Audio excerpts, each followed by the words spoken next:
بعض اوقات ایسا ضرور لگتا ہے کہ شاید ہماری دعائیں تہجد سے بھی پوری نہیں ہو رہی، اور ایسا بھی لگتا ہے کہ شاید سب کچھ وہی کا وہی رکا ہوا ہے جیسا تہجد پڑھنے سے پہلے تھا، کیونکہ بعض دعائیں ایسی ہوتی ہیں جو اس لمحے میں مانگی اور دوسرے لمحے میں قبول ہو گئیں، اور بعض دعائیں ایسی ہوتی ہیں کہ آج مانگی اور کل مل گئیں، اور بعض ایسی ہوتی ہیں کہ ان کے لیے ہمیں مہینوں تک یا کبھی کبھار سالوں تک انتظار کرنا پڑتا ہے۔ لیکن اس انتظار کا مطلب یہ ہرگز نہیں ہوتا کہ وہ دعائیں قبول نہیں ہوگی۔ بس ہر آزمائش کا وقت مقرر ہے، اس مقرر وقت تک تمہیں بس صبر کرنا ہے اور مانگتے رہنا ہے۔ اور ایک بات زندگی میں ہمیشہ یاد رکھنی ہے کہ دعائیں ہمیشہ قبول ہوتی ہیں، ہمیشہ، اور تہجد کی دعائیں تو ہوتی ہی ایسی ہیں جن کے نصیب میں کن کے سوا کچھ نہیں ہوتا۔ تہجد کی دعائیں بڑی اسٹرانگ دعائیں ہوتی ہیں، اتنی اسٹرانگ کہ بندہ بھلے ٹوٹ جائے لیکن یہ نہیں ٹوٹتی تب تک جب تک اللہ کا پیار نہ لے لیں، تبھی تو اللہ کو یہ سب سے پیاری ہوتی ہیں، کیونکہ یہ اس بچے کی طرح اللہ کو مناتی ہیں جو بچہ ماں کو منانے کے لیے ماں سے چپکا رہتا ہے، جو کبھی ماں کو چومتا ہے تو کبھی ماں کو محبت سے دیکھتا ہے۔ اور پتہ ہے ماں تو تب بھی مان جاتی ہے جب اسے منایا نہیں جاتا، تو وہ تو پھر اللہ ہے، پیار کرنے والا، رحم کرنے والا، بہت محبت کرنے والا۔ وہ تو کہتا ہے میرے بلانے پہ ہی تو تہجد تک آئے ہو، تو پھر میں کیسے خالی لوٹا دوں تمہیں؟ جب میرے دعوت نامے سے آئے ہو تو کیوں نہ مہمان نواز بنوں میں۔ وہ دیتا ہے، بہت دیتا ہے، بار بار دیتا ہے۔ جب جب تم دعا کے لیے ہاتھ اٹھاتے ہو وہ تب دیتا ہے، اور وہ اس دفعہ بھی ضرور دے گا۔ اس نے نوازا ہے تہجد سے، اور وہی اپنے کن سے بھی نوازے گا۔ تم دیکھو گے، بہت جلد دیکھو گے، دعائیں تمہارے لیے کب کب اور کیسے کیسے وسیلہ بنتی ہیں۔ اگر تم یہ جان جاؤ تو تم اپنی کوئی بھی سانس دعا سے خالی نہ لو۔ جب کوئی غبارہ آپ کے منہ پر پھٹ جائے تو غصہ کس بات کا؟ آپ نے ہی اس میں ہوا بھری اور اسے اس کے حجم سے بڑا کر دیا۔ بالکل یہی معاملہ کچھ لوگوں کا ہے۔ جب آپ ان کے حجم سے بڑھ کر ان سے سلوک کریں، ان کو عزت دیں، ان کے قد سے بڑھ کر عطا کریں، اور جس چیز کے وہ اہل نہیں وہ احسان ان پر کریں، تو وہ ایک دن آپ کے منہ پر ہی پھٹ پڑیں گے۔ کم ظرف پر احسان نہ کر، اور جس پر احسان کر پھر اس کے شر سے بھی ڈر۔ احساسات، جذبات، خیالات ہمیشہ ایک سے نہیں رہتے۔ زندگی میں اور انسان کی سوچ میں اتار چڑھاؤ آتا ہی ہے۔ انسان کو انسان ہونے کا مارجن دینا ہی مناسب رہتا ہے۔ ایسا ہرگز نہیں ہو سکتا کہ ہم ہر رشتے تعلق کو ہمہ وقت ایک سا نبھائیں۔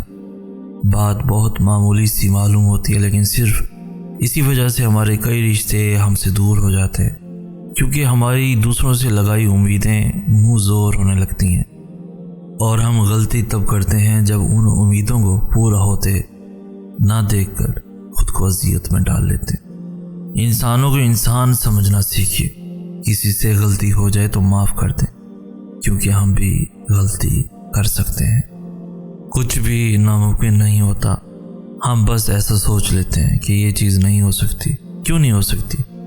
بالکل ہو سکتی ہے، بس اپنی دعاؤں پر بھروسہ ہونا چاہیے، دل میں ایمان مضبوط ہونا چاہیے۔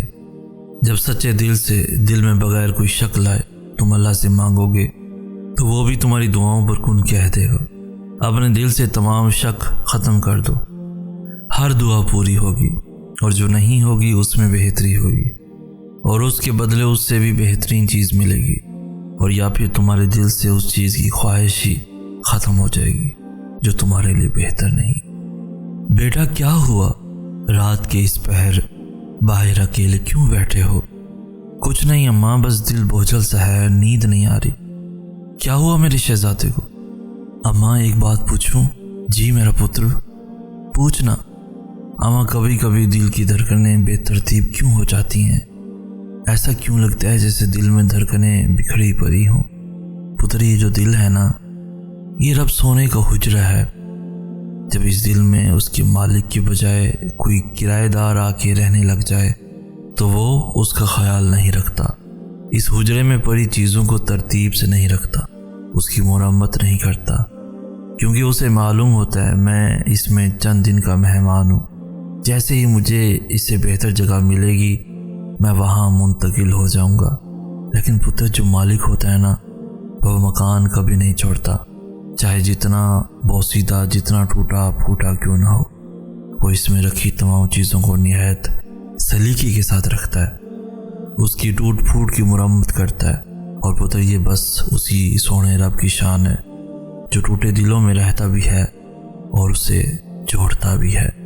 کوئی بات نہیں اگر تم آج بالکل ٹوٹے ہوئے ہو، دل شکستہ ہونا کوئی گناہ نہیں، ہاں بس مایوس مت ہونا، وہ رب تمہیں آزما رہا ہے، سزا نہیں دے رہا۔ اس نے تمہاری مشکل کے ساتھ آسانی بھی رکھی ہے، تمہارے مسائل کا حل تمہیں ابھی نظر نہیں آ رہا، مگر ایسا نہیں ہے کہ کوئی حل موجود ہی نہیں ہے، ہر چیز اپنے وقت پر سلجھ جائے گی، ہر زخم سے وہ شفا دے دے گا، بس تم اس کی ذات سے تعلق بنائے رکھنا، ہر کام آسان وہ کر ہی دے گا۔ ایک دن حضرت موسیٰ علیہ السلام نے اللہ تعالیٰ سے کہا کہ میں آپ کی رحمت اور انسان کے گناہ دیکھنا چاہتا ہوں۔ اللہ تعالیٰ نے فرمایا پیچھے دیکھو۔ دیکھا تو ایک بہت بڑے سمندر کے اندر ایک درخت پر ایک چڑیا اپنے منہ میں مٹی لے کر بیٹھی ہے۔ حضرت موسیٰ نے فرمایا یہ کیا ہے؟ اللہ تعالیٰ نے فرمایا یہ سمندر میری رحمت ہے اور یہ درخت دنیا، چڑیا انسان، اور اس کے منہ میں جو تھوڑی سی مٹی ہے وہ اس کے سارے گناہ ہیں۔ اگر یہ اپنا منہ کھول کر مٹی یعنی گناہ پانی میں گرا دے تو میری رحمت کو کوئی فرق نہیں پڑتا، تو کیسے ہو سکتا ہے کہ انسان توبہ کر لے اور میں معاف نہ کروں؟ میں نے زندگی کو ایک دعا سے تبدیل ہوتے دیکھا ہے، میں نے نصیبوں کو پل بھر میں بدلتے دیکھا ہے، میں نے صبح کے تخت نشینوں کو شام کو مجرم ٹھہرے دیکھا ہے، میں نے برسوں پرانی دعاؤں کو قبول ہوتے دیکھا ہے، میں نے فقیروں کو دولت مند ہوتے دیکھا ہے، میں نے دولت مندوں کو فقیر ہوتے دیکھا ہے، میں نے چاند کو غروب اور سورج کو طلوع ہوتے دیکھا ہے، میں نے دن کو رات میں تبدیل ہوتے دیکھا ہے، لیکن کبھی سوچا ہے یہ سب کس کے اختیار میں؟ انسان کے؟ نہیں، بالکل بھی نہیں، ہم تو ایک پتا بھی نہیں ہلا سکتے، یہ تو اللہ تعالیٰ کے ہاتھ میں ہے کہ اس کے ایک کن پر تمام دنیا محتاج ہے، کہ اس کے ایک کن پر ساری دعائیں ٹھہری ہیں، جو ناممکن کو ممکن بنا سکتا ہے۔